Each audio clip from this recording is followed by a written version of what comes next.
সেই বয়ান তো তারা দিয়েছে, এখন তারা কোথায়? তাদেরকে কি ছেড়ে দেওয়া হয়েছে? আমরা কি জানতে পেরেছি তাদের ছেড়ে দেওয়া হয়েছে, নাকি তাদেরকে আরো আরো বেশি? এবং একটি বাচ্চাকেও আমরা দাঁড়িয়ে কথা বলতে দেখিনি। তার মানে কি ওরা দাঁড়ানোর শক্তিও হারিয়ে ফেলেছে? এমন ভাবে কি এখানে জিজ্ঞাসাবাদ করা হয়েছে? আমার জাহাঙ্গীরনগর বিশ্ববিদ্যালয়ের যে সমন্বয়ক, এই ছেলেটিকে তুলে নিয়ে যাওয়া হয়েছে। আমি কালকে যখন অন্য সমন্বয়কদের নিয়ে এই ভাতের হোটেলে নাটক চলছিল, তখন আমি পই পই করে ওই ছেলেটির মুখটিও খুঁজছিলাম যে হয়তো ওকেও বসানো হবে, কিন্তু ওকে দেখা যায়নি। কালকে পর্যন্ত আমরা জানি, রাত পর্যন্ত জানি যে ওকে খুঁজে পাওয়াই যায়নি। এই যে খুঁজে যে পাওয়া যায়নি, এই ও গেল কোথায়? ওকে কে নিয়ে গেল? কোথায় নিয়ে গেল? এইভাবে প্রতিদিন তুলে ফেলানো হচ্ছে। এই আন্দোলন আর কোনো কোটা সংস্কার আন্দোলন নয়, এই আন্দোলন ছড়িয়ে পড়েছে পুরো বাংলাদেশে। এটা বাংলাদেশের আন্দোলন। এই আন্দোলনে সকল মানুষ যুক্ত হয়েছে। এই যে যত আবর্জনা, এই আবর্জনা পরিষ্কার করতে নেমেছে এই আমাদের শিক্ষার্থীরা। তাদের প্রতি আমার লাল সালাম।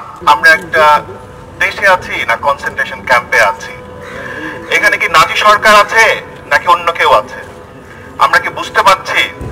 আমাদের শিক্ষার্থীদেরকে তুলে নিয়ে যাওয়া হচ্ছে প্রতিদিন, প্রতিক্ষণ। এই মুহূর্তে নর্থ সাউথ বিশ্ববিদ্যালয়ে দাঁড়িয়ে আছে, কারণ কালকে রাতেও 4 জনকে তুলে ফেলেছে। কোথায় নিয়ে যাচ্ছে কেউ জানে না। প্রতিদিন বসুন্ধরার ভিতরে কি হচ্ছে আমরা কি জানি? আমরা কি খোঁজ নিয়েছি যে গত কয়দিন ধরে প্রতিদিন সেখানে কেন গুলি হয়? আমরা কি জানি? এবং এই বাচ্চা বাচ্চা ছেলেগুলো ঢাকার বাইরে থেকে এসে এক একটা বাড়িতে ভাড়া থাকে, সেই বাড়িগুলোর ভিতরে কি তাণ্ডব হচ্ছে আমরা কি খোঁজ নিয়ে জানতে পারি? আমি এখানে কোনো বিচার চাইতে আসিনি। আমার কাজ বিচার চাওয়া না। আমি এখানে ক্ষুব্ধ, আমি এখানে ঘৃণা জানাতে এসেছি। এই রাষ্ট্র এবং তার ব্যবস্থাকে ঘৃণা জানাতে এসেছি। আমাদের ছাত্র, আমার জাহাঙ্গীরনগর বিশ্ববিদ্যালয়ের যে সমন্বয়ক, এই ছেলেটিকে তুলে নিয়ে যাওয়া হয়েছে।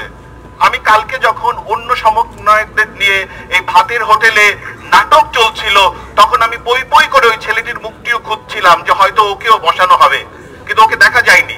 কালকে পর্যন্ত আমরা জানি, রাত পর্যন্ত জানি যে ওকে খুঁজে পাওয়াই যায়নি। এই যে খুঁজে যে পাওয়া যায়নি, এই ও গেল কোথায়? ওকে কে নিয়ে গেল? কোথায় নিয়ে গেল? এইভাবে প্রতিদিন তুলে ফেলানো হচ্ছে।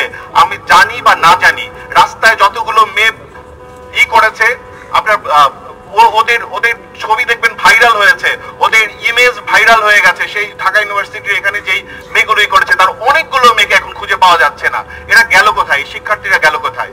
আরেকটা বিষয়, এই আন্দোলন আর কোনো কোটা সংস্কার আন্দোলন নয়, এই আন্দোলন ছড়িয়ে পড়েছে পুরো বাংলাদেশে। এটা বাংলাদেশের আন্দোলন।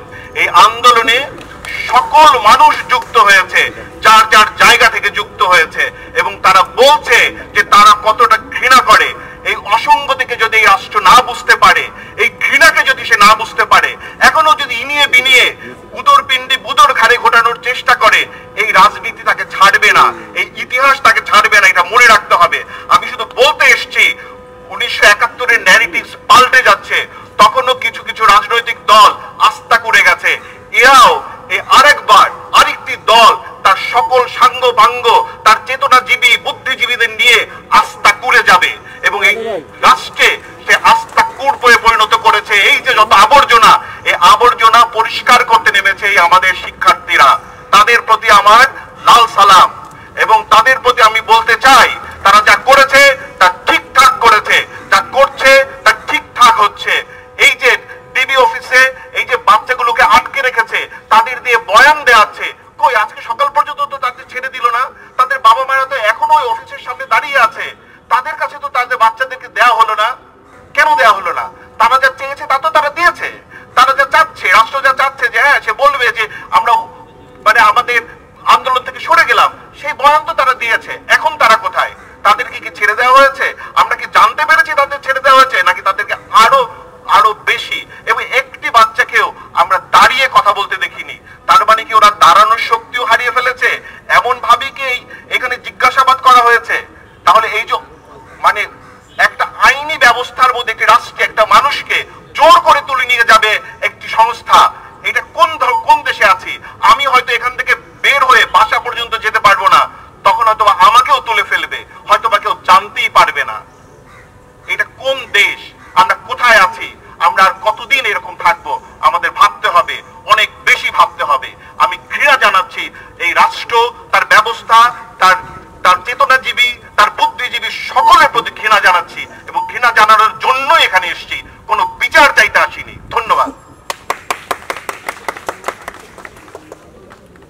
শিক্ষার্থীদের প্রতি আমরা অবশ্যই তাদের প্রতি অভিনন্দন, এবং যেসব শিক্ষার্থী এখনো অর্থাৎ এই ঢাকাতে যে পাঁচজন বা 6 জন সমন্বয়ক সহ সারা দেশে আরো অনেক নাম না জানা, অর্থাৎ আমরা হয়তো নাম জানি না, এরকম অনেক শিক্ষার্থীদেরকে তুলে নিয়ে যাওয়া হয়েছে।